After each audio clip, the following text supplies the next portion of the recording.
कि हैदराबाद का रहने वाला एक आदमी जिसका नाम सैयद अहमद मोहिउद्दीन है, ये देश में आतंकवादी घटना को अंजाम देने के लिए कुछ कार्रवाइयां कर रहा है। तो इसके पास में एक बैग मिला जिसके अंदर एक बॉक्स में अच्छे से रैप किए हुए एक डब्बे के अंदर 3 वेपन मिल गए। चाइना से एमबीबीएस किया है, ये काफी पढ़ा लिखा है, काफी रेडिकल मेंटेलिटी है इसकी। जो राइजिन एक बहुत ही पोटेंट पॉइजन है, उसको बनाने की प्रोसेस इसने स्टार्ट की थी।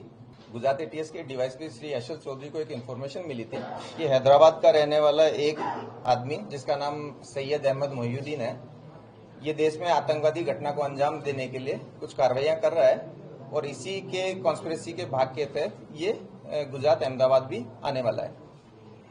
इस इन्फॉर्मेशन को सीनियर अधिकारियों के साथ शेयर किया गया, काफी टीम्स बनाई गई, टेक्निकल एनालिसिस किया गया, इसके ह्यूमन इंटेलिजेंस को भी डेवलप किया गया और जाना गया कि ये आदमी जो है इसकी मूवमेंट अहमदाबाद में ही लोकेट हो रही है।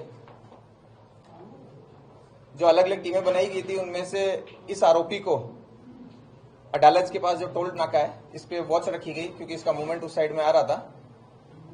वॉच के आधार पर एक आंध्र प्रदेश नंबर की एक गाड़ी वहां से गुजरती हुई मिली, उसको रोका गया, चेक किया गया तो इसमें जो इन्फॉर्मेशन वाला आदमी है सैयद अहमद मोहिउद्दीन, ये हमें मिल गया। इसको चेक किया गया, सरकारी विटनेसेस के सामने इसकी सर्च की गई तो इसके पास में एक बैग मिला जिसके अंदर एक बॉक्स में अच्छे से रैप किए हुए एक डब्बे के अंदर 3 वेपन मिल गए। ये 2 ग्लॉक थी, साथ में एक बेरेटा पिस्टल है और साथ में 30 राउंड है। इसके साथ साथ एक प्लास्टिक के डब्बे के अंदर लगभग 4 किलो कैस्टर ऑयल भी मिला। इस सैयद अहमद मोहिउद्दीन को एटीएस ऑफिस ला करके डिटेल्ड इंट्रोगेशन किया गया। इसके फोन में भी बहुत सारी चीजें मिली गई, इसके बारे में पूछा गया, इसके इतिहास को जाना गया। तो जो डिटेल्स मिली वो ऐसी थी कि सैयद जो है वो बेसिकली लगभग 35-36 साल की उम्र का एक व्यक्ति है जिसने चाइना से एमबीबीएस किया है, ये काफी पढ़ा लिखा है, काफी रेडिकल मेंटेलिटी है इसकी। ये भारत में मोटे प्रमाण में मतलब बड़ी लोगों को नुकसान पहुंचा पाए इस तरह की आतंकवादी घटना को अंजाम देना चाहता था। इसके लिए बहुत सारे फॉरेनर्स के कांटेक्ट में था। अभी जिस व्यक्ति के साथ इसका सबसे ज्यादा लाइव कम्युनिकेशन था वो एक अब्बू खदीजा नाम से एक टेलीग्राम आईडी थी जिसके साथ एक कांटेक्ट में था, जिसे अपना आमिर मानता था। अब्बू खदीजा जो है वो आईएसकेपी का हो सकता है, ऐसा इसका मानना है। इन्होंने मिलकर के जो राइजिन एक बहुत ही पोटेंट पॉइजन है उसको बनाने की प्रोसेस इसने स्टार्ट की थी। उसके लिए इसने रिक्वायर्ड कैस्टर सीड्स, एसीटोन्स, क्रशर्स वगैरह वगैरह जो इसको चाहिए वो इसने प्रोक्योर किए थे और वो केमिकल प्रोसेस भी चालू कर दी थी। इस पर्टिकुलर विजिट में इसको ये वेपन की डिलीवरी होनी थी। इन वेपन की डिलीवरी के बारे में जब पूछा गया तो ये कलोल के आसपास से इसको एक लोकेशन पे ये डेड ड्रॉप की तरह ये वेपन मिला था। इसके फोन को और डिटेल से देखा गया तो इसके अंदर एक सस्पेक्ट नंबर भी मिला जो कि इस कंडीशन में इसको उससे कांटेक्ट करना था कि अगर वो ये डेड ड्रॉप नहीं ले पाता है तो।